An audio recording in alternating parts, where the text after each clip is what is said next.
Assalomu alaykum hammaga. Fizika uz kanali a'zolari, siz bilan fizikadan ma'lumotlantirilgan darslarni davom ettiramiz.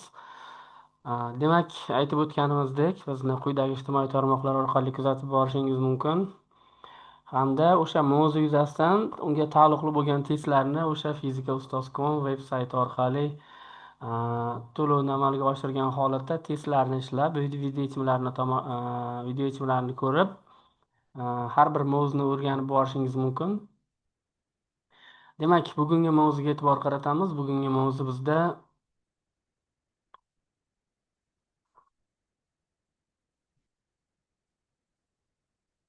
xo'sh, harakatning nisbiyligi, ya'ni natijaviy tezlik haqida gaplashamiz. Natijaviy tezlik nima degan savolga javob berishimiz kerak birinchi o'rinda. Demak, natijaviy tezlik. Demak, qoidaga e'tibor qaratamiz. Natijaviy tezlikda jism bir vaqtning o'zida bir nechta tezlik ta'sir qilganda hosil bo'ladigan umumiy tezlik. Ya'ni natijaviy tezlik hisoblanadi. Ya'ni jismga bir vaqtning o'zida bir nechta, kamida ikkita tezlik bo'lishi kerak. Ya'ni bu yerda kalit so'z natijaviy tezlikda jism. Jism bir vaqtning o'zida ikki xil tezlik bilan harakatlanganda o'sha natijaviy tezlik qo'llaniladi. Bu holat qachon bo'lishi mumkin degan savolga javob berishimiz kerak. Masalan, daryo, mm, shamol, shamol muhit bilan bog'liq masalalarda o'sha natijaviy tezlikdan foydalanamiz. Masalan, daryoda suzganimizda ham oqim tezligi, ham suzuvchining tezligi bo'ladi. Bir vaqtning o'zida ikki xil tezlik, o'sha holatda natijaviy tezlik qo'llaniladi. Yoki bo'lmasa yurib ketayotgan tramvayni ichida harakatlansak. Demak, o'sha yurib ketayotgan tramvayni ichida odam yursa, o'sha bir vaqtning o'zida ikki xil tezlik bo'ladi. Demak, o'sha holatda natijaviy tezlik. Demak, kalit so'z jism bo'ladi. Bitta jism bir vaqtning o'zida ikki xil tezlik bilan harakatlanadi. Endi natijaviy tezlikni topish uchun parallelogram, ya'ni vektorlarni qo'shish qoidasi bo'ladi. Demak, v1 va v2 vektorlar orasidagi burchakni alfa desak, parallelogramning ichki bir tomoni burchaklar yig'indisi 180 gradus bo'ladi. Mana bu 180 minus alfaga teng bo'ladi. Demak, mana bu bizda v1 vektor. Natijaviy tezlikni topish uchun ularni vektor jihatdan qo'shishimiz kerak. Demak, o'sha yig'indi vektor natijaviy tezlikni ifodalaydi. Endi o'sha uning modul qiymatini topish uchun esa biz kosinslar teoremasidan foydalanamiz. Demak, v natijaviy v1 ning kvadrati plus v2 ning kvadrati, ikkita v1 v2 kosinus alfa bo'ladi. Bu natijaviy tezlikning umumiy formulasi. v1 birinchi jism tezligi, birinchi tezlik, v2 ikkinchi tezlik hisoblanadi. Masalan, o'sha qandaydir odam deylik, odam v1 tezlik bilan harakatlanyotgan bo'lsa, o'sha odamni yo'nalishda masalan shamol esayapti. Shamolning tezligi v2 bo'lsin yoki o'sha shamol odamga qarshi yo'nalishda harakatlanayotgan bo'lsin. O'sha holatda demak bitta odam bir vaqtning o'zida ikki xil tezlik bilan harakatlanyapti. O'sha holatda natijaviy tezlikdan foydalanamiz. Natijaviy tezlikni topish uchun demak ularni vektor jihatdan qo'shishimiz kerak ekan. Umumiy formula mana bu formula bo'ladi. Demak, kosinslar teoremasi o'rta plyusligi bo'ladi. Umumiy holatni ko'ramiz masalalarda kelishi. Masalan, daryoda suzyapmiz. Oqim tezligi v1 bo'lsa, suzuvchining tezligi v2.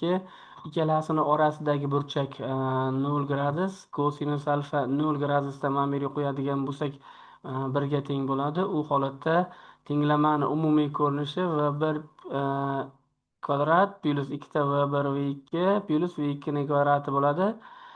Demak, bu v1 plus v2 ga yig'iladi. Natijaviy tezlik bir yo'nalishda qo'shiladi. Endi agar oqimga qarshi suzadigan bo'lsak, oqim tezligi v1, suzuvchini tezligi v2 bo'lsa, orasidagi burchak 180 gradus bo'ladi. Kosinus 180 gradusda minus 1 ga teng bo'lgani uchun o'rta minusligi bo'ladi. Natijaviy tezlik qarama-qarshi yo'nalishda ayriladi. Masalan, oqimga qarshi suzadigan bo'lsak, tezligimiz kamayadi. Oqim yo'nalishida suzganimiz esa tezligimiz ortadi. Endi uchinchi holat bor. O'sha oqimga tik holatda suzamiz. Demak, oqim tezligi v1, o'sha daryoni qandaydir v2 tezlik bilan oqimga tik ravishda qayiq suzib o'tmoqchi, lekin e, suzib o'tolmaydi. Natijada natijaviy tezlik yo'nalishida harakat qiladi. Natijaviy tezlikni topish uchun demak Pifagor teoremasidan foydalanamiz. Eslatma demak eslatmada quyidagicha bo'ladi. Demak o'sha noldan katta 0, 90 gradus, 180 gradusdan farqli, ya'ni noldan katta alfa 180 gradusdan kichik bo'lsa, umumiy holat uchun formulaga qo'yamiz, ya'ni natijaviy tezlikning formulasiga qo'yamiz. Masalan, 45 gradusda, 60 gradusda, 30 gradusda natijaviy tezlikni topish uchun mana umumiy formulaga qo'yib, qiymatini hisoblasak, o'sha jismning natijaviy tezligi kelib chiqadi. Umumiy qilib oladigan bo'lsak, natijaviy tezlik degani demak kalit so'zi jism. Ya'ni jism bir vaqtning o'zida ikki xil tezlik bilan harakatlanganda natijaviy tezlikdan foydalaniladi. Xo'sh, keyingi jumlalarga e'tibor qaratamiz. Masalalarda kelishi, mana bu aytib o'tganimizdek, birinchi holat natijaviy tezlik, mana oqim tezligini topishda daryoda qo'llaniladi. Demak, kater va oqim tezliklari bir yo'nalishda qo'shiladi. Mana, demak, natijaviy tezligimiz v kater plus v oqim ko'paytirilgan t borish qandaydir s masofaga borsa, yurgan yo'lni s ga teng desak, keyin qaytishda, demak, o'sha kater va oqim tezliklari qarama-qarshi bo'lgani uchun ko'paytirilgan t qaytish bo'ladi.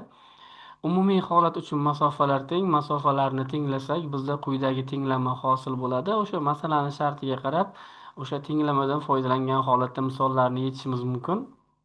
Keyingi masala, mana shu kengligi d bo'lgan daryodan kater tik ravishda suzib o'tmoqchi, qayiq. Bu gorizontal yo'nalishda oqim tezligi bor. Gorizontal yo'nalishda oqim tezligi bo'lgani uchun jism demak tik ravishda o'tolmaydi. Demak, mana bunday burchak ostida harakatlanadi. Bu natijaviy tezlik yo'nalishi bo'ladi. Demak, masala yechishda birinchi shart daryoni kengligi d teng v kater ko'paytirilgan t bo'ladi. O'sha surilish masofasi sx teng v oqim ko'paygan t bo'ladi. Umumiy masofa L teng va natijaviy ko'paygan T bo'ladi. Masala yechishda vaqtlar teng deb qaraladi. Umumiy holat uchun vaqtlarni tenglasak, bizdagi quyidagi tenglamalar hosil bo'ladi. Demak, bu daryo bilan bog'liq masalalar. Daryo, shamol, muhit bilan bog'liq masalalar hamma masalalarda natijaviy tezlik qo'llaniladi. Keyingi masalada masalan kelyapti, mana havo sharidan parashyutchi h balandlikdan tik tushmoqchi va parashyutchi lekin gorizontal yo'nalishda shamol esayapti. Natijada jism o'sha belgilangan nuqtadan qandaydir sx masofaga borib tushadi. Umumiy holat uchun parashyutchini maqsadi h balandlikdan t vaqtda tik tushish edi, lekin gorizontal masofaga shamol uni t vaqtda surib ketdi. Masala yechishda vaqtlar teng deb qaraladi. Demak, tenglasak bizda quyidagi tenglama hosil bo'ladi. H taqsim v parashyutchi sx taqsim v shamol. Demak, bu natijaviy tezlik. Natijaviy tezlik demak jism jumlasi ishlatiladi. Daryo, muhit, shamol bilan bog'liq masalalarda qo'llaniladi. Umumiy xulosalar shu. Keyingi tushuncha tezlikka o'tamiz. Umumiy olganda o'zi tezlik hammasi nisbiy tushuncha hisoblanadi. Lekin qulaylashtirish uchun bizlar tezlikni ikkiga ajratib o'rganamiz. Natijaviy tezlik va nisbiy tezlik. Endi bizlar bugun keyingi hozir o'rganishimiz kerak bo'lgan mavzumiz, demak, nisbiy tezlik tushunchasi. Nisbiy tezlik bir jismning boshqa bir jismga nisbatan harakatlanish tezligiga nisbiy tezlik deyiladi. Demak, kalit so'zi kamida ikkita jism bo'lishi kerak. Kamida ikkita jism bo'lsa, o'sha nisbiy tezlikdan foydalan. Avtomobil bilan mashina, ikkita samolyot,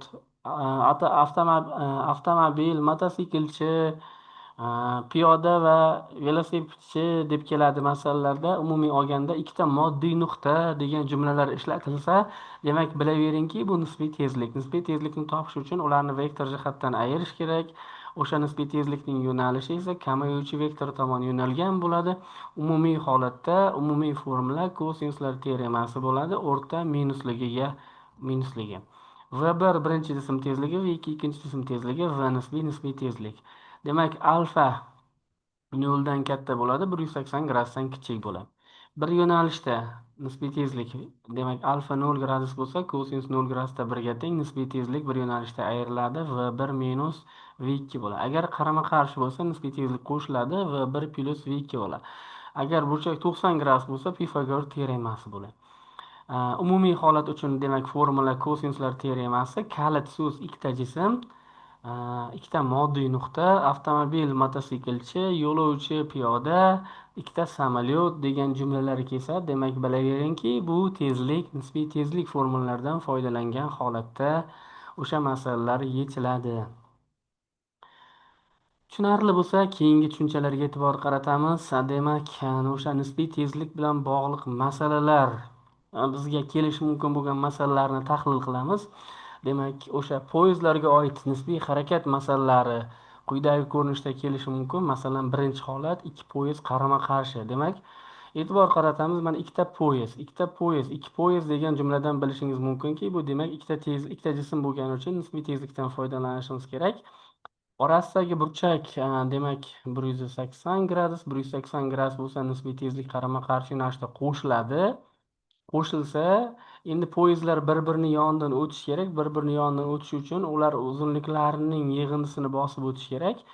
Endi ikki jism orasidagi umumiy masofani topish uchun esa bizda formula bor. S teng V nisbiy ko'paytirilgan T degan formuladan foydalanishimiz mumkin.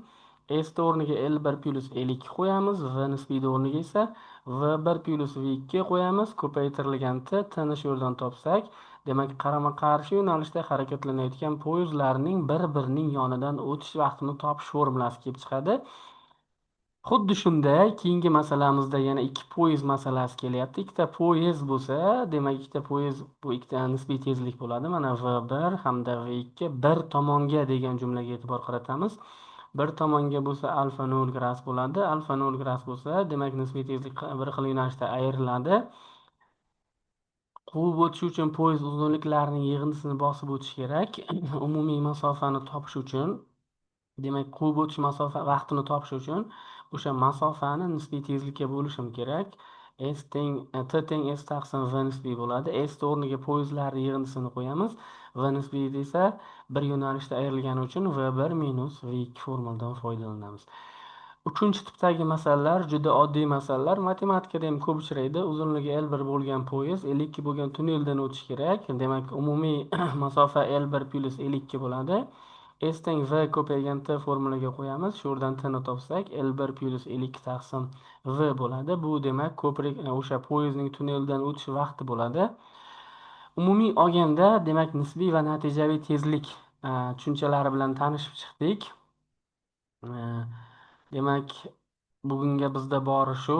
Kimda-kim bizni veb-saytimizdan foydalanmoqchi bo'lsa, testlarimizdan, o'sha pullik darslarimizdan foydalanib testlarda ishlamoqchi bo'lsa, bizga Telegram orqali murojaat qilishi mumkin. Hammaga rahmat. Bizni kuzatib borishda davom eting.